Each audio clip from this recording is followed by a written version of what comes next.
جیسا کہ صحافی بھائیوں آپ کو پتہ ہے کہ امین بھٹی صاحب چیف ایڈیٹر حکومت انٹرنیشنل اور پریس کلب یونٹی پنجاب کے سرپرست بھی ہیں. ان کے ساتھ ڈاکٹر رفیق کامران صاحب جو کانا پریس کلب کے پریزیڈنٹ ہیں. ان کے خلاف ایس ایچ او کانا نے بے بنیاد جھوٹی ایف آئی آر دی جس کی ہم شدید مذمت کر رہے ہیں. اس حوالہ سے مرکزی صدر پاکستان میڈیا کونسل مار حمید صاحب کی مشاورت کے بعد یہ طے ہوا ہے کہ کل بروز جمعہ 2 بجے لاہور پریس کلب کے باہر پرامن احتجاجی دھرنا ہوگا. جس حوالہ سے مار صاحب اپنے خیالات کا اظہار کریں. جی بالکل.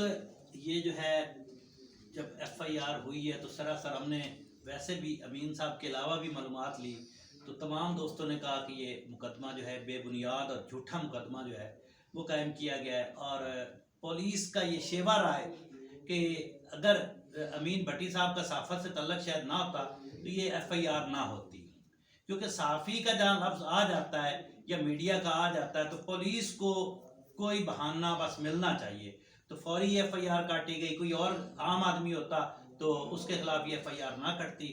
تو انشاءاللہ جب تک ایس ایچ او کانا آپ کا ٹرانسفر نہیں ہوتا، آپ کو ہٹایا نہیں جاتا، آپ کے خلاف انکوائری نہیں کی جاتی کہ یہ بلا وجہ اپنے ایف آئی آر کیوں کاٹی، ہمارا احتجاج جاری رہے گا. ابھی صرف لاہور سے ہم کل شروعات کریں گے اور اگر آپ کے خلاف کارروائی نہیں ہوتی تو وزیر اعلیٰ صاحب آپ سے بھی اپیل ہے، آئی جی پنجاب صاحب آپ سے بھی اپیل ہے کہ ایسے پولیس افسران کے خلاف جو ہے کارروائی ہونی چاہیے.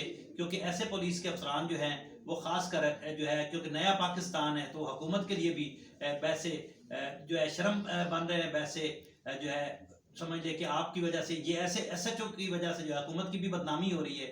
تو خدا رہا ایسے لوگوں کے خلاف جو ہے کارروائی ہونی چاہیے. اور انشاءاللہ کل جو ہے 2 بجے ہم پریس کلب پر اپنا پرامن احتجاجی مظاہرہ بھی کریں گے اور دھرنا بھی دیں گے. اس کے بعد بھی اگر ایس ایچ او کے خلاف کارروائی نہیں ہوتی تو اگلا ہمارا پھر جو ہے پنجاب کے تمام شہروں میں احتجاج کی کال ہوگی. اگر پھر بھی نہیں ہوتا تو پھر ہم پورے پاکستان کے تمام شہروں میں جو ہے احتجاجی مظاہرے بھی کریں گے، تمام اسمبلیوں کے آگے بھی، اور اس کے ساتھ ساتھ جتنے آئی جیز ہیں ان کے دفاتر کے سامنے بھی احتجاجی مظاہرے کریں گے. تو امین بھٹی صاحب کے ساتھ اظہار یکجہتی کے لیے ابھی بھی آئے ہیں اور انشاءاللہ پھر بھی بھٹی صاحب کے ساتھ کھڑے ہوئے ہیں. جب تک بھٹی صاحب کو یہ بے بنیاد ایف آئی آر جو ان کے خلاف خارج نہیں ہوتی اور ایس ایچ او کے خلاف کارروائی نہیں ہوتی تو انشاءاللہ یہ احتجاجی دھرنے اور مظاہرے جو ہیں وہ جاری رہیں گے.